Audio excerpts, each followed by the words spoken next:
what's going on in the world? Are there challenges? Are there people who are cranky with each other? Is there a worldwide pandemic crisis going on? Is there a global financial crisis? Has Mother Nature gotten cranky for some reason? So she does floods and droughts and bushfires and all sorts of things happen where we have no control over what's going on. But I'm a solution finder, and if you are a parent, a teacher, a coach, a leader, somebody that has a position of responsibility, do you need to be a person who is an optimist, who is a solution finder, who has a creative brain, and if there is a challenge, do you need to overcome it? And whatever challenge comes up, there's always the question, is panic ever part of the solution? And it's been suggested that no, when you're in panic mode, when your brain's under stress, there's nothing you can do to create a better experience for anybody, particularly for yourself, because you're panicking. So what's the solution to any major challenge? And if you have a look at the really big challenges, if we could be a bit hypothetical, so what if we could go backwards from the challenge and work out, well, we know that that's going to happen. What could we plan differently back here to make sure that when this challenge arises, we would be ready for it? Because often we look back, don't we? We go, well, if I knew then what I knew now, then we could have solved that challenge. Well, what if we, and this is a really funny thing for me to say because people accuse me on a regular basis of being obnoxiously happy and unrealistically happy, and you can't be optimistic all the time, you can't be positive all the time. Well, I have an interesting headspace when it comes to challenges. Is I always accept that the worst is going to happen. And I'll just say that again. Can you or have you ever accepted that the worst could happen? And if you accept that the worst could happen, the really exciting thing then is, could you plan for it? So that if it ever happens, you're ready for it.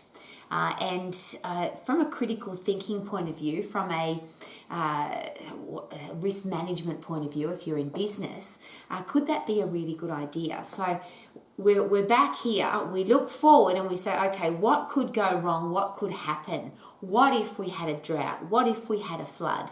What if the building burnt down? What if there was an earthquake? What if there is a global financial crisis? What if there is a worldwide pandemic medical crisis? What can we do now to make sure that when that happens, when it arrives, we would be ready for it?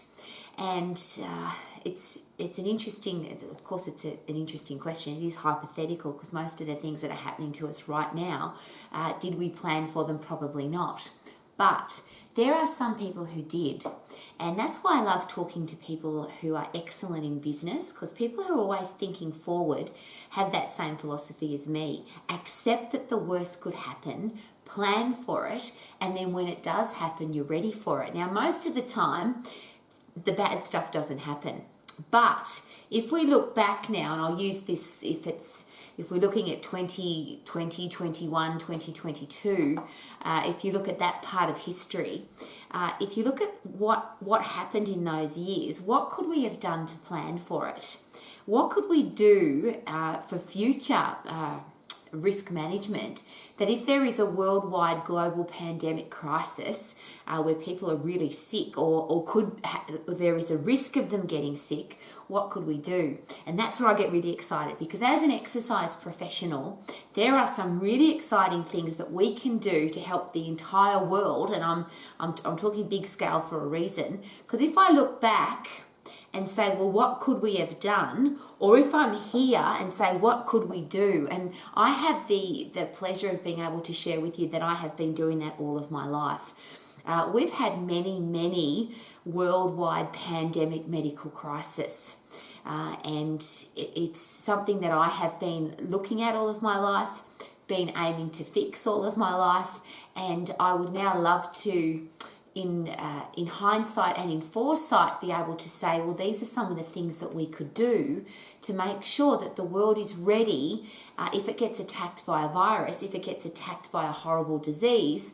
But ultimately, we are all being attacked by this horrible disease called death.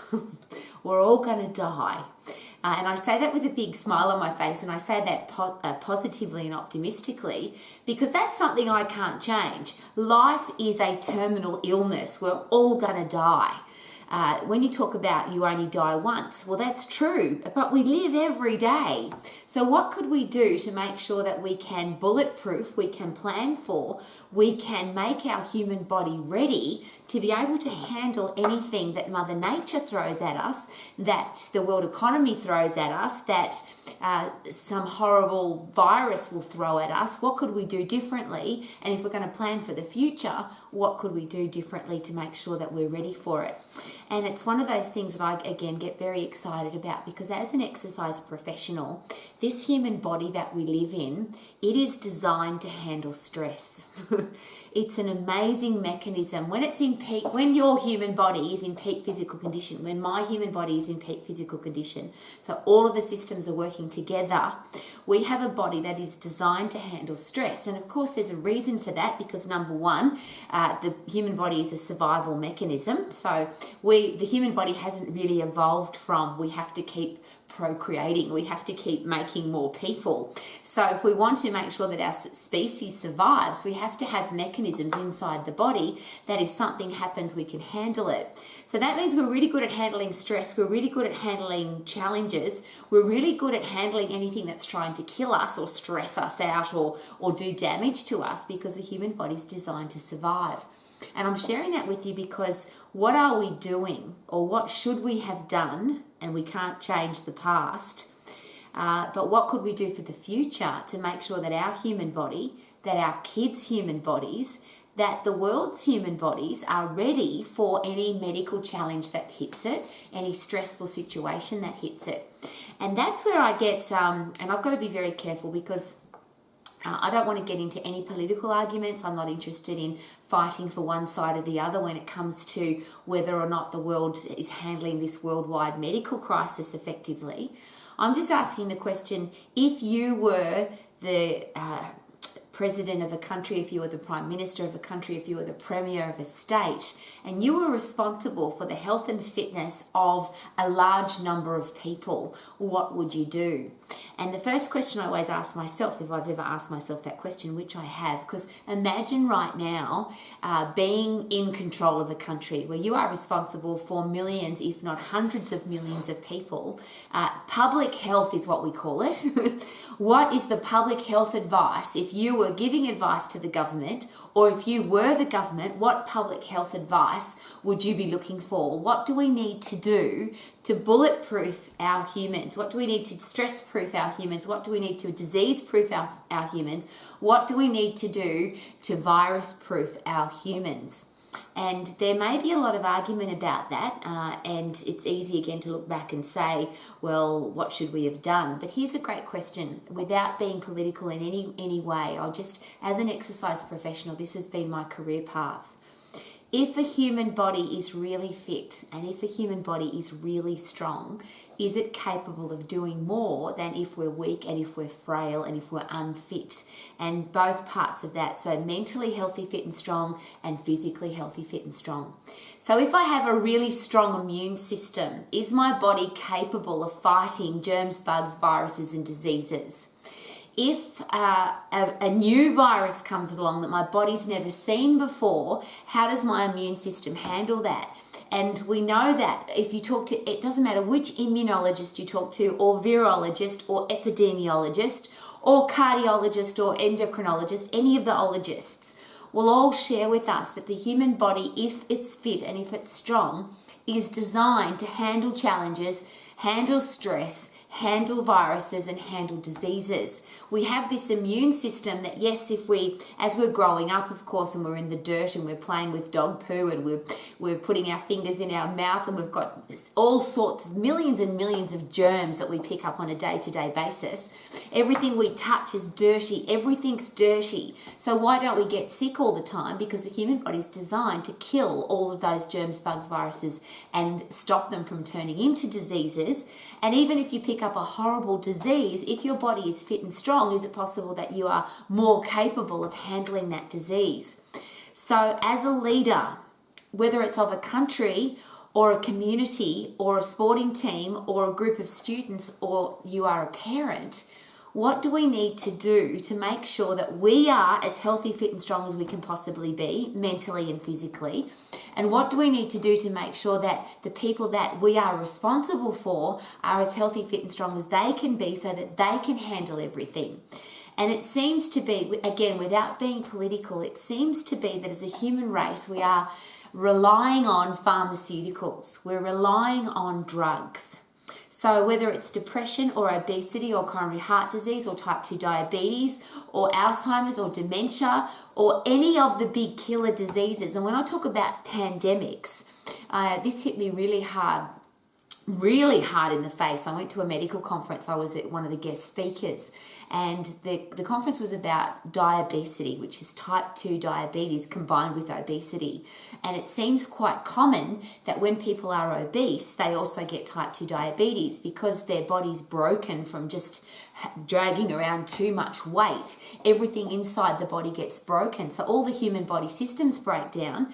Cardiovascular disease, being the arteries and hoses, break down, which then means blood flow and oxygen and nutrient supply is very limited. So we end up with type 2 diabetes, cardiovascular disease, heart disease, stroke, and a lot of cancers, all caused by being either morbidly obese, or just being unfit and out of shape.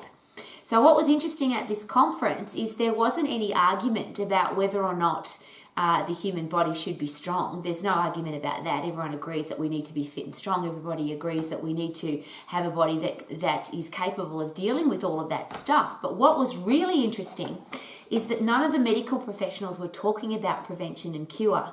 Now, that I'm not saying that they don't. I'm just sharing with you that at this World Diabetes Conference, where the best in the world got together to talk about this pandemic of the combination of type 2 diabetes and obesity, nobody was talking about curing it and nobody was talking about preventing it. They were only talking about controlling it and what were the best drugs to control it. So can we come up with a drug to help with obesity? Can we come up with a drug that's going to be better with type 2 diabetes? Do we need to create new drugs?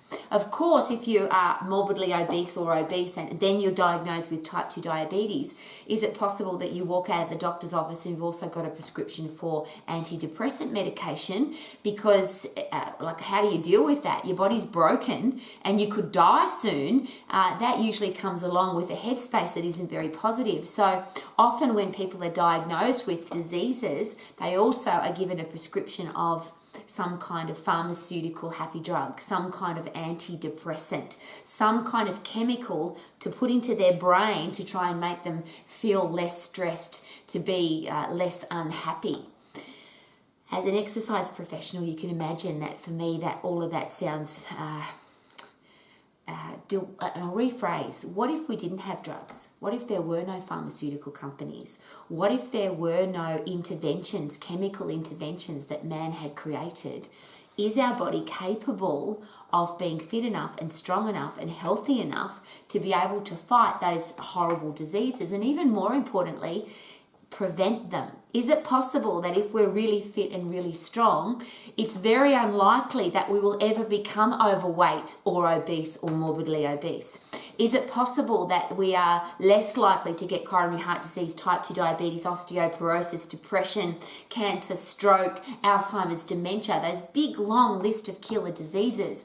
If I've got a healthy, fit, strong body, is it possible that I could prevent those diseases? Is it possible that I'm less likely to... if I've got them, I'm going to get rid of them quicker, or they're going to have less effect on my body. And I always use the horrible cancer word as an example.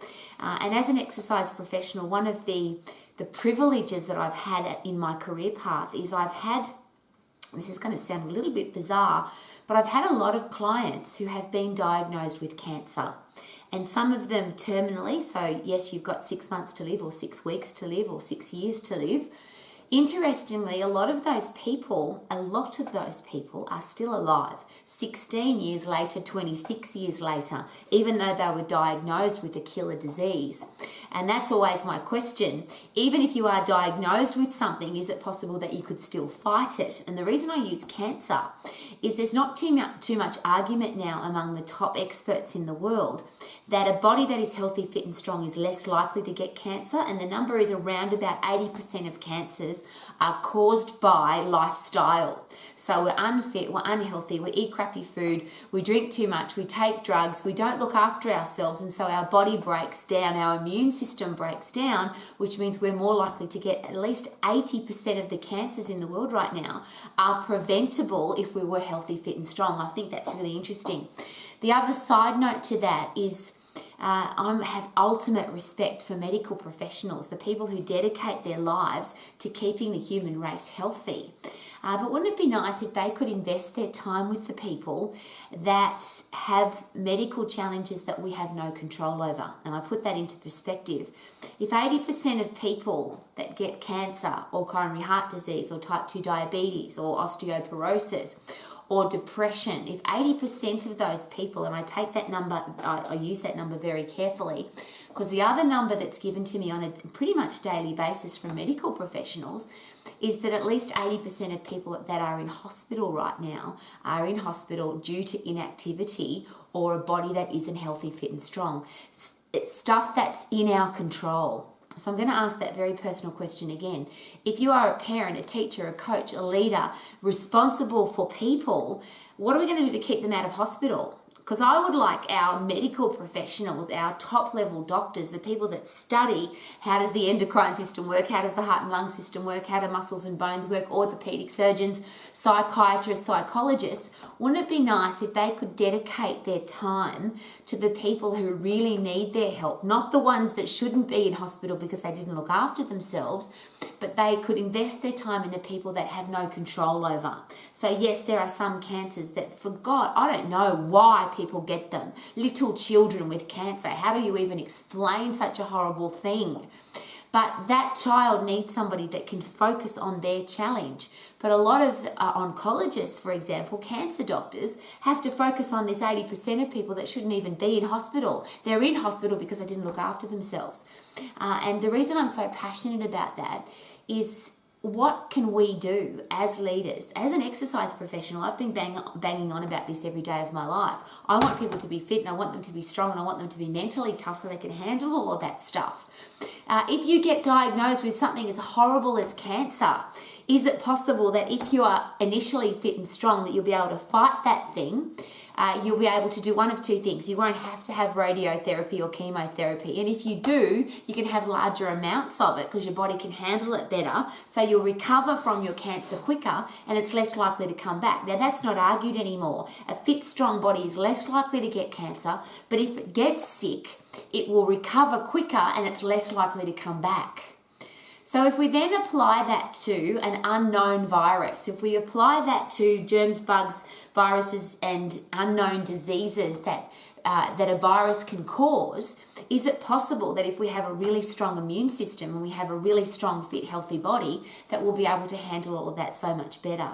So I'm going to do a little bit of a hypothetical, and because I'm a solution finder and I'm sure that you are too, we might not be able to change what's happened in the past, but I'm going to focus on a hypothetical from the past and maybe we can apply it to the future.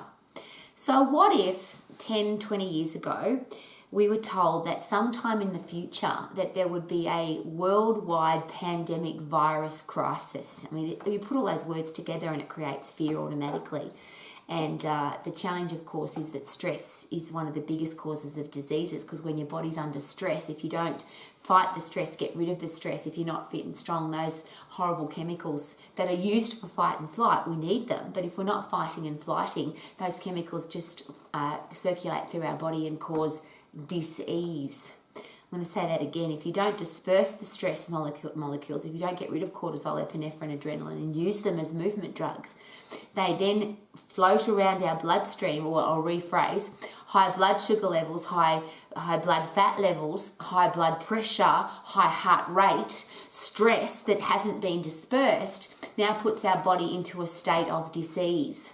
So if you are stressed, you are more likely to get sick. I'll just put it that simply, and I'm sure that's pretty understandable. So what would we do if we knew that there was a crisis coming? There was a worldwide medical crisis coming where there was going to be a virus that was going to attack the human body. Who was it going to attack? And what if we found out it was going to attack, unfortunately, weaker, sicker people, older people, more frail people, people that already had medical challenges? If we knew that that was possible, what would we do 2 years, 3 years, 5 years beforehand? If you're a doctor, if you're a parent, if you're a teacher, if you're a coach, and you knew that there was something coming that was going to attack a body if it was weaker, and when I say old, one of the challenges when you say that a virus attacks old people, there are plenty of really fit, strong old people that have no challenge with fighting a virus. They've still got a really strong immune system. It's when we allow our body to get weak and waste away, which most of us do, we call it age. We stop lifting heavy, we stop getting puffed, we stop playing our sport, we stop stressing our brain because we've retired, and our body just wastes away and gets frail. I don't want that to happen to me. How about you? So what if we knew that? What if we knew that if you kept your body young, physically young, we can't change the chronological, but what if we keep our body physically young, physically strong, physically fit? And what if the whole world was physically strong and mentally fit and strong, and it was attacked by a virus? Would we be able to handle it better? Would we have less fear associated with what could happen? Is it possible that if we're not fit and strong, we go into panic mode? And is it possible that fear causes panic? So I'm so scared of dying, or I'm so scared of being sick, that now I have stress and fear overtaking my body. So what if I go back to my initial question, which was, what if I accept that the worst is going to happen and then I plan for it? What if I accept that sometime in history there's going to be a worldwide pandemic medical crisis, pandemic meaning medical crisis out of control? So what if I plan that type 2 diabetes could get out of control, or obesity could get out of control, or coronary heart disease could get out of control? Do you know that inactivity now is considered one of the world's biggest killer diseases? What if I plan and understand that if I become inactive, that I could get coronary heart disease, type 2 diabetes, osteoporosis, I could be depressed, there's more chance of cancer, there's more chance of a stroke, there's more chances of Alzheimer's and dementia. If I knew all of that, could I plan for it? Are you getting as excited as me? Now, we can't go back and change. But what if we thought very carefully about the future for our children? What are we going to do for our kids to make sure that they can plan for anything that Mother Nature throws at them? Whether it's a climate stress, or it's a earthquake, or it's a medical challenge, or it's something produced by humans. So it's a financial crisis, or something that humans do to themselves, which of course, if you have a look in history, there's wars and horrible, terrible things that have happened. Who survives and why? And is it possible that the person that is mentally tough and mentally strong, physically tough, physically fit, physically strong, is more capable of handling all of those things? And yes, there are plenty of pharmaceutical alternatives. There are plenty of medical alternatives. But what if there wasn't? What if hypothetically we get wiped out, or the pharmaceutical companies get wiped out, and there are no drugs? Can the human race survive? Can we turn our human body into a disease and virus fighting machine? And of course the answer is yes. Here's my next question though. Why don't we do that? If we have a look at what people eat and how little activity they do and how much they drink and how many drugs they take and how much stress they're under without dispersing it, is it possible that there's every understanding why we need hospitals, doctors, drugs, pharmaceutical companies? Because as humans, we just haven't looked after ourselves. So I'm going to give you another option. What if we decided to get really fit and really strong? If physically I'm really fit and really strong, is it possible that I'll be mentally tougher? And the answer to that simply comes from endocrinology, from the hormonal system, is that when I get really puffed, when I lift really heavy, when I punch really hard, when I kick really hard, when I do an intense activity physically, yes, I have to produce epinephrine, adrenaline, cortisol. They're the stress drugs. So I get my body used to dealing with those stress drugs so I can produce them really quickly. They're called movement drugs for a reason. But the beautiful thing is, once I've dispersed those, so once I've sprinted, once I've lifted heavy, used all the muscles and bones in my body, once I've done an intense activity, what happens now is my brain fills up with these amazing pharmaceutical chemicals, but I produce them. I don't have to take them out of a packet. My body produces dopamine, serotonin. So dopamine's a reward drug. Serotonin's the satisfaction drug. So I feel rewarded that I've overcome the stress. I feel satisfied with my life because I've overcome the stress. I was able to do that because I had endorphins rushing through my body while I was overcoming the stress. And now I have brain-derived neurotropic factor, which is fertilizer for my brain. So now I've got a brain that can think more clearly, think more creatively, be more positive, and most importantly, come up with solutions. Whatever happened to me, if I produce brain-derived neurotropic factor, I get neuroplasticity. My brain thinks differently. My brain changes. And I also get neurogenesis, which is new brain cells. So I can actually get smarter and wiser on how to handle a challenge. So whatever's happened in the past, could I look at that, learn from it, make sure I'm healthy, fit and strong, make sure I'm constantly doing high intense activity, so I'm pumping stress drugs into my body, overcoming the stress and then pumping happy drugs into my body, which means that I then expand my brain so I can think more clearly, I can overcome challenges, and when that challenge comes again, I can handle that challenge more effectively. So here's an interesting question. Now this is politically incorrect, but it's been in my headspace now for so long that I just wanted to share it with you as an alternative, as an option. One of the things that has been a fascinating observation for me, and we've all either experienced it or we know people who have experienced it, is this thing called happy homestay or happy hotel stay. Now there's other words for it, but that's what I call it, where the government says you have to stay home, or the government says if you've travelled you have to go and stay in a hotel for 7 days, 10 days, 14 days. And if you haven't experienced that, can you imagine locked in a room, air-conditioned air, no place to exercise unless you're really inventive, and obviously stressed because you're in an environment where you can't go and do what you want to do. I'll put that into perspective. Even if you're in jail, which is a horrible thing, if you want to punish somebody that's in jail, you put them into quarantine on their own. You put them by themselves. And it's a really soul-destroying experience. So imagine what that does to the human body if you put it away for 7 days, 10 days, 14 days in an air-conditioned room, no fresh air. I'm not sure what kind of food, and many people have had different experiences, but let's just say it's normal hotel food. And unfortunately, I've had too many opportunities to chat to chefs that have worked in hotels producing happy hotel stay food, and it certainly hasn't been the best quality food. So air-conditioned air, not very healthy food, no opportunity to exercise or limited opportunity to exercise, and a stressful situation. Could there be a more perfect storm for creating a body that's going to break down and get stressed and be likely to be hit by a virus or a germ bug or disease? And I don't want to be politically incorrect. That's not what this is about. But what if there was an alternative to that? So what if instead of happy homestay or happy hotel stay, what if there was a government in the world, a governing body of either a state in a country or a country or a community that said this: if you want to live in our community, if you want to live in our country, if you want to be part of what we do here, we need people to be fit, we need them to be strong, and we need them to be mentally tough. So if you want to live here, we're not going to put you into happy hotel stay, we're not going to put you into happy homestay, we're going to put you into boot camp. Imagine, and I'm going to use New Zealand as an example because it's a little country, 5 million people, and it's an island. So imagine because there's been a time where it's been very difficult to get into New Zealand, whether you are a New Zealander or you come from another country, and there's certainly been nobody coming as a holiday to New Zealand for a very long time.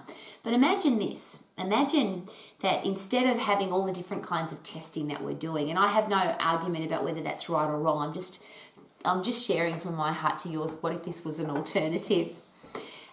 What if the human body had a healthy resting heart rate, a healthy blood pressure, low blood sugar levels, low cholesterol or healthy cholesterol levels, and your body was really fit and strong, so you could get puffed and recover quickly, and you could lift heavy. So they're just some biomarkers or signs of a fit, strong body. And maybe there's some mental testing there as well. So how's your headspace?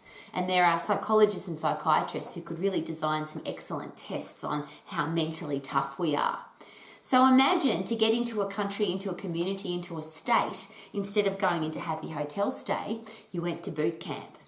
And to get into the boot camp, you had to be tested for resting heart rate, blood pressure, blood sugar levels, cholesterol levels, health, strength, because they're all healthy biomarkers. Maybe there was a weight test, because one of the challenges we've had with this virus is it's unfortunately affected people that have become obese. So imagine if there was weight, resting heart rate, blood pressure, blood sugar levels, cholesterol levels, how fit are you and how strong are you?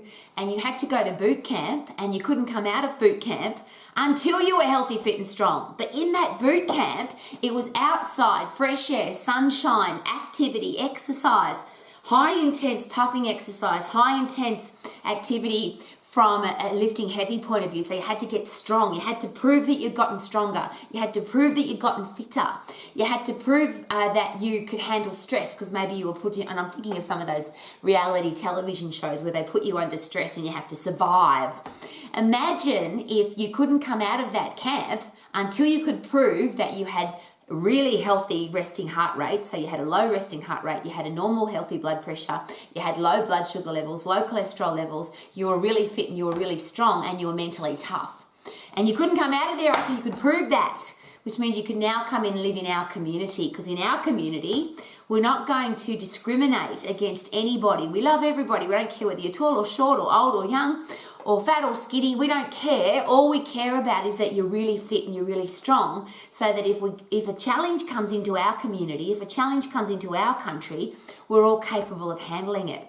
Now, as I've shared that, it sounds a little bit, not only hypothetical, it sounds a bit weird. How can you force people to get fit? How can you force people to get strong? How can you force people to eat healthy food? How can you force people to be hydrated and drink water?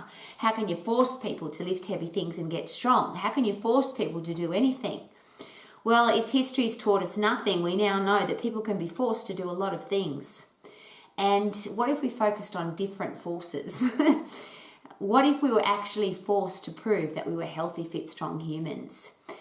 Would that make a difference? And I'm going to be now, what I'm about to ask now is very politically incorrect. I'll give you the example of perhaps an airline pilot.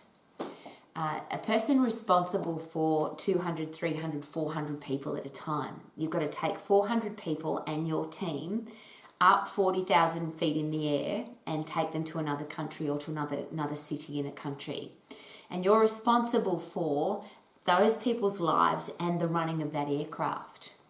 Well, those people have all of those tests I've just shared. To be a pilot, you have to regularly get tested for resting heart rate, blood pressure, blood sugar levels, cholesterol levels, I already said resting heart rate. You have to have a healthy weight, and you have to be able to handle stress. And they are stress tested to look after 400 people, 200 people. Small plane, 50 people.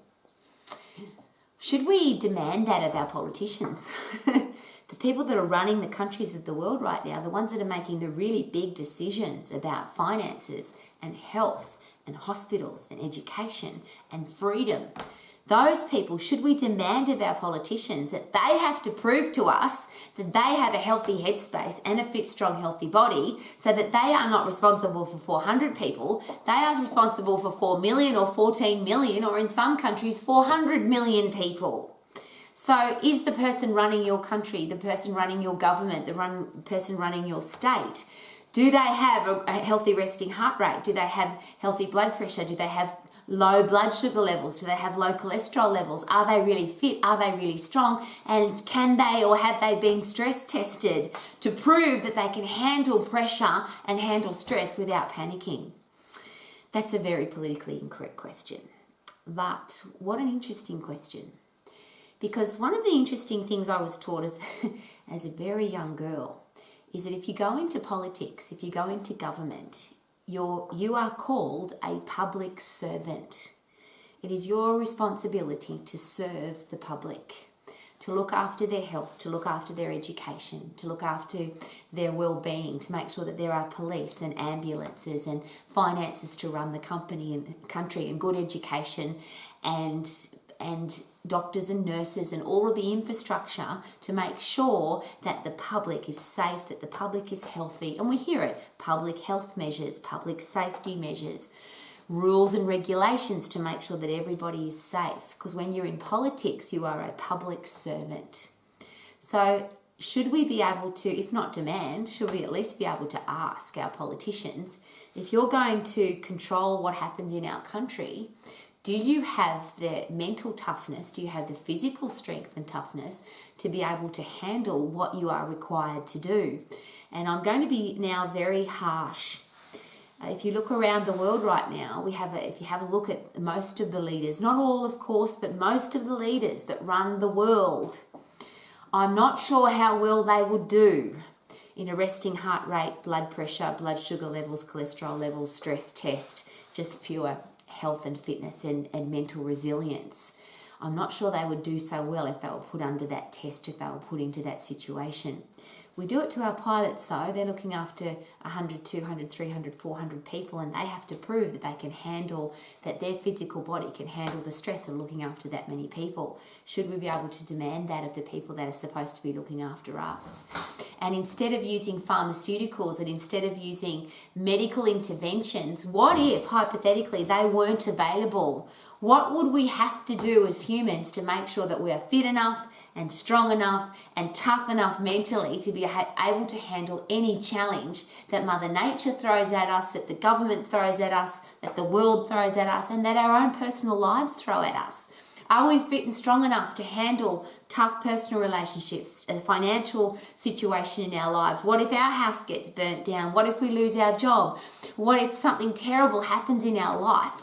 Are we capable of being the tough, strong human being that our kids can rely on to say, my mum, my dad can handle that. My boss can handle pressure. My community leader, my mayor, is really good at looking after our community or after our city. My president, my premier, my prime minister, they're fit, they're strong, they're healthy, they're happy, they're positive, they're optimistic, they're resilient, and I trust that they can look after all of us because they are proving physically that they have everything it takes to be a leader. In our own lives and the expectation we have for the other people that are leaders, that have the badge of leader. I can't control what other people do, but I want to be a responsible human being, and I want people to be able to look into my life and say, that lady, she's fit, she's strong. She might be really old chronologically, but physically she's really young. And if a challenge comes across her path, she can handle it because she's tough, she's strong, she's fit, and she's never going to panic because she's mentally strong. Is that a situation that our kids deserve? I want our kids to grow up in a world where they can feel safe and secure, that the adults know what they're doing and they can handle a challenge. Do you want to live in that world too, and do you want to be that kind of adult? I think it's a really great question.